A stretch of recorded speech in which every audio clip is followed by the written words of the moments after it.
आपका हमारे YouTube channel में स्वागत है। इंस्पायरिंग और मोटिवेशनल महापुरुषों की स्टोरीज सुनने के लिए हमारे चैनल को सब्सक्राइब, लाइक, शेयर करें। स्वामी विवेकानंद जी का जीवन परिचय। श्री विश्वनाथ दत्त पाश्चात्य सभ्यता में आस्था रखने वाले व्यक्ति थे। श्री विश्वनाथ दत्त के घर में उत्पन्न होने वाला उनका पुत्र नरेंद्र दत्त पाश्चात्य जगत को भारतीय तत्वज्ञान का संदेश सुनाने वाला महान विश्वगुरु बना। स्वामी विवेकानंद का जन्म 12 जनवरी 1863 में कलकत्ता, वर्तमान कोलकाता, भारत में हुआ।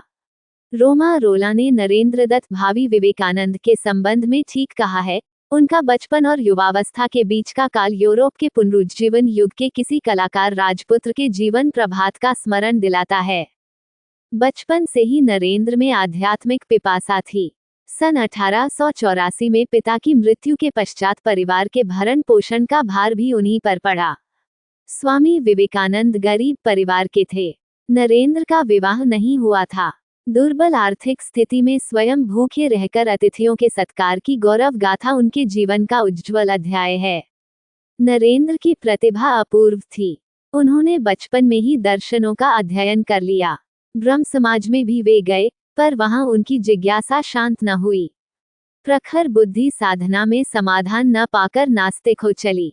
शिक्षा 1879 में 16 वर्ष की आयु में उन्होंने कलकत्ता से प्रवेश परीक्षा पास की। अपने शिक्षा काल में वे सर्वाधिक लोकप्रिय और एक जिज्ञासु छात्र थे, किंतु हर्बर्ट स्पेंसर के नास्तिकवाद का उन पर पूरा प्रभाव था।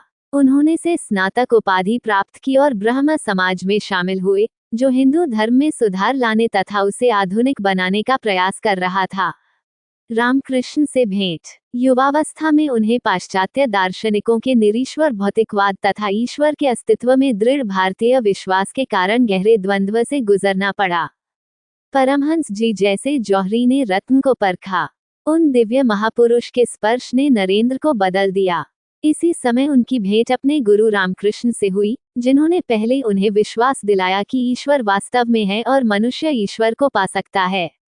रामकृष्ण ने सर्वव्यापी परम सत्य के रूप में ईश्वर की सर्वोच्च अनुभूति पाने में नरेंद्र का मार्गदर्शन किया और उन्हें शिक्षा दी कि सेवा कभी दान नहीं, बल्कि सारी मानवता में निहित ईश्वर की सचेतन आराधना होनी चाहिए। यह उपदेश विवेकानंद के जीवन का प्रमुख दर्शन बन गया। कहा जाता है कि उस शक्तिपात के कारण कुछ दिनों तक नरेंद्र उन्मत्त से रहे। उन्हें गुरु ने आत्मदर्शन करा दिया था। 25 वर्ष की अवस्था में नरेंद्र दत्त ने काषाय वस्त्र धारण किए। अपने गुरु से प्रेरित होकर नरेंद्रनाथ ने सन्यासी जीवन बिताने की दीक्षा ली और स्वामी विवेकानंद के रूप में जाने गए। जीवन के आलोक को जगत के अंधकार में भटकते प्राणियों के समक्ष उन्हें उपस्थित करना था। स्वामी विवेकानंद ने पैदल ही पूरे भारत की यात्रा की। देश का पुनर्निर्माण। रामकृष्ण की मृत्यु के बाद उन्होंने स्वयं को हिमालय में चिंतन रूपी आनंद सागर में डुबाने की चेष्टा की, लेकिन जल्दी ही वह इसे त्याग कर भारत की कारुणिक निर्धनता से साक्षात्कार करने और देश के पुनर्निर्माण के लिए समूचे भारत में भ्रमण पर निकल पड़े। इस दौरान उन्हें कई दिनों तक भूखे भी रहना पड़ा। इन 6 वर्षों के भ्रमण काल में वह राजाओं और दलितों दोनों के अतिथि रहे। उनकी यह महान यात्रा कन्याकुमारी में समाप्त हुई, जहां ध्यानमग्न विवेकानंद को ये ज्ञान प्राप्त हुआ कि राष्ट्रीय पुनर्निर्माण की ओर रुझान वाले नए भारतीय वैरागियों और सभी आत्माओं, विशेषकर जनसाधारण की सुप्त दिव्यता के जागरण से ही इस मृतप्राय देश में प्राणों का संचार किया जा सकता है। भारत के पुनर्निर्माण के प्रति उनके लगाव ने ही उन्हें अंततः 1893 में शिकागो धर्म संसद में जाने के लिए प्रेरित किया, जहां वह बिना आमंत्रण के गए थे। परिषद में उनके प्रवेश की अनुमति मिलनी ही कठिन हो गई।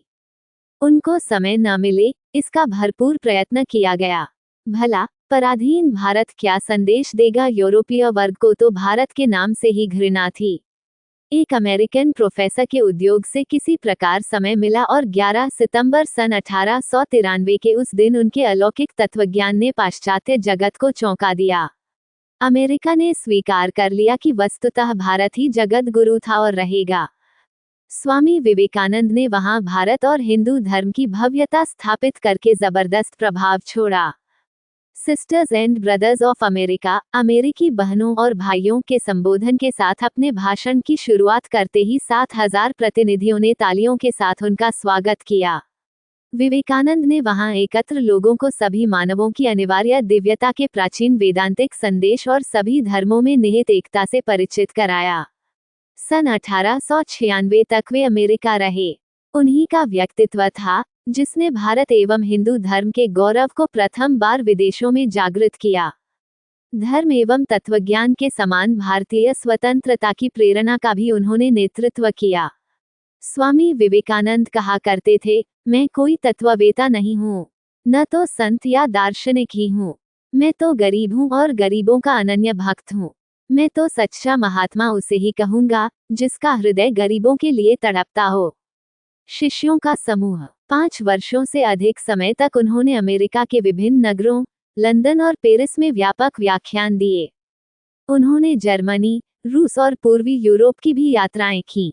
हर जगह उन्होंने वेदांत के संदेश का प्रचार किया। कुछ अवसरों पर वह चरम अवस्था में पहुंच जाते थे, यहाँ तक कि पश्चिम के भीड़ भरे सभागारों में भी। यहाँ उन्होंने समर्पित शिष्यों का समूह बनाया और उनमें से कुछ को अमेरिका के 1000 आइलैंड पार्क में आध्यात्मिक जीवन में प्रशिक्षित किया। उनके कुछ शिष्यों ने उनका भारत तक अनुसरण किया।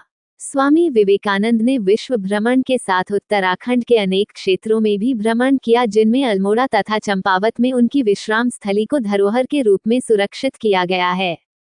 वेदांत धर्म। 1897 में जब विवेकानंद भारत लौटे तो राष्ट्र ने अभूतपूर्व उत्साह के साथ उनका स्वागत किया और उनके द्वारा दिए गए वेदांत के मानवतावादी, गतिशील तथा प्रायोगिक संदेश ने हजारों लोगों को प्रभावित किया। स्वामी विवेकानंद ने सदियों के आलस्य को त्यागने के लिए भारतीयों को प्रेरित किया और उन्हें विश्व नेता के रूप में नए आत्मविश्वास के साथ उठ खड़े होने तथा दलितों व महिलाओं को शिक्षित करने तथा उनके उत्थान के माध्यम से देश को ऊपर उठाने का संदेश दिया। स्वामी विवेकानंद ने घोषणा की कि सभी कार्यों और सेवाओं को मानव में पूर्णतः व्याप्त ईश्वर की परम आराधना बनाकर वेदांत धर्म को व्यवहारिक बनाया जाना जरूरी है। वह चाहते हैं कि भारत पश्चिमी देशों में भी आध्यात्मिकता का प्रसार करे। स्वामी विवेकानंद ने घोषणा की कि सिर्फ अद्वैत वेदांत के आधार पर ही विज्ञान और धर्म साथ साथ चल सकते हैं, क्योंकि इसके मूल में अवैयक्तिक ईश्वर की आधारभूत धारणा, सीमा के अंदर निहित अनंत और ब्रह्मांड में उपस्थित सभी वस्तुओं के पारस्परिक मौलिक संबंध की दृष्टि है। उन्होंने सभ्यता को मनुष्य में दिव्यता के प्रतिरूप के तौर पर परिभाषित किया और यह भविष्यवाणी भी की कि एक दिन पश्चिम जीवन की अनिवार्य दिव्यता के वेदांतिक सिद्धांत की ओर आकर्षित होगा। विवेकानंद के संदेश ने पश्चिम के विशिष्ट बौद्धिकों जैसे विलियम जेम्स, निकोलस टेस्ला, अभिनेत्री सारा बर्नहार्ड और madame Emma Calve, Anglican church, London के धार्मिक चिंतन रिवरेंड कैनन विल्बरफोर्स और रिवरेंड होविस तथा sir Patrick Geddes, Hyacinth Loyson, sir Hiram Maxim, Nelson Rockefeller, Leo Tolstoy व रोमिया रोला को भी प्रभावित किया। अंग्रेज भारतविद एल बाशम ने विवेकानंद को इतिहास का पहला व्यक्ति बताया जिन्होंने पूर्व की आध्यात्मिक संस्कृति के मित्रतापूर्ण प्रत्युत्तर का आरंभ किया और उन्हें आधुनिक विश्व को आकार देने वाला घोषित किया। मसीहा के रूप में अरबिंदो घोष, सुभाष चंद्र बोस, सर जमशेदजी टाटा, रविंद्रनाथ टैगोर तथा महात्मा गांधी जैसे महान व्यक्तियों ने स्वामी विवेकानंद को भारत की आत्मा को जागृत करने वाला और भारतीय राष्ट्रवाद के मसीहा के रूप में देखा। विवेकानंद सार्वभौमिकता के मसीहा के रूप में उभरे।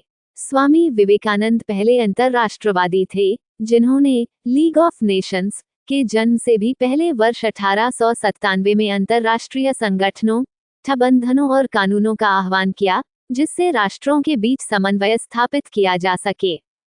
स्वामी विवेकानंद द्वारा स्थापित। विवेकानंद ने 1 मई 1897 में कलकत्ता में रामकृष्ण मिशन और 9 दिसंबर 1898 को कलकत्ता के निकट गंगा नदी के किनारे बेलूर में रामकृष्ण मठ की स्थापना की। उनके अंग्रेज अनुयायी कैप्टन सर्वियर और उनकी पत्नी ने हिमालय में 1899 में मायावती अद्वैत आश्रम खोला। इसे सार्वभौमिक चेतना के अद्वैत दृष्टिकोण के एक अद्वितीय संस्थान के रूप में शुरू किया गया और विवेकानंद की इच्छानुसार इसे उनके पूर्वी और पश्चिमी अनुयायियों का सम्मिलन केंद्र बनाया गया। विवेकानंद ने बेलूर में एक दृश्य प्रतीक के रूप में सभी प्रमुख धर्मों के वास्तुशास्त्र के समन्वय पर आधारित रामकृष्ण मंदिर के भावी आकार की रूपरेखा भी बनाई, जिसे 1937 में उनके साथी शिष्यों ने पूरा किया। उपलब्धियां: एक युवा सन्यासी के रूप में भारतीय संस्कृति की सुगंध, विदेशों में बिखरने वाले साहित्य, दर्शन और इतिहास के प्रकांड विद्वान थे। विवेकानंद जी का मूल नाम नरेंद्रनाथ दत्त था, जो कि आगे चलकर स्वामी विवेकानंद के नाम से विख्यात हुए। युगांतरकारी आध्यात्मिक गुरु, जिन्होंने हिंदू धर्म को गतिशील तथा व्यावहारिक बनाया और सुदृढ़ सभ्यता के निर्माण के लिए आधुनिक मानव से पश्चिमी विज्ञान व भौतिकवाद को भारत की आध्यात्मिक संस्कृति से जोड़ने का आग्रह किया। कलकत्ता के एक कुलीन परिवार में जन्मे नरेंद्रनाथ चिंतन, भक्ति व तार्किकता, भौतिक एवं बौद्धिक श्रेष्ठता के साथ साथ संगीत की प्रतिभा का एक विलक्षण संयोग थे। भारत में स्वामी विवेकानंद के जन्म दिवस को राष्ट्रीय युवा दिवस के रूप में मनाया जाता है। ग्रंथों की रचना: योग, राजयोग तथा ज्ञानयोग जैसे ग्रंथों की रचना करके विवेकानंद ने युवा जगत को एक नई राह दिखाई है, जिसका प्रभाव जनमानस पर युगों युगों तक छाया रहेगा। कन्याकुमारी में निर्मित उनका स्मारक आज भी उनकी महानता की कहानी कह रहा है। मृत्यु: उनके ओजस्वी और सारगर्भित व्याख्यानों की प्रसिद्धि विश्वभर में है। जीवन के अंतिम दिन उन्होंने शुक्ल यजुर्वेद की व्याख्या की और कहा, एक और विवेकानंद चाहिए, ये समझने के लिए कि इस विवेकानंद ने अब तक क्या किया है। प्रत्यदर्शियों के अनुसार जीवन के अंतिम दिन भी उन्होंने अपने ध्यान करने की दिनचर्या को नहीं बदला और प्रातः 2-3 घंटे ध्यान किया। उन्हें दमा और शर्करा के अतिरिक्त अन्य शारीरिक व्याधियों ने घेर रखा था। उन्होंने कहा भी था, ये बीमारियां मुझे 40 वर्ष के आयु भी पार नहीं करने देंगी। 4 जुलाई 1902 को बेलूर में रामकृष्ण मठ में उन्होंने ध्यानमग्न अवस्था में महासमाधि धारण कर प्राण त्याग दिए। उनके शिष्यों और अनुयायियों ने उनकी स्मृति में वहां एक मंदिर बनवाया और समूचे विश्व में विवेकानंद तथा उनके गुरु रामकृष्ण के संदेशों के प्रचार के लिए 130 से अधिक केंद्रों की स्थापना की। ये वीडियो पूरा देखने के लिए आपका धन्यवाद।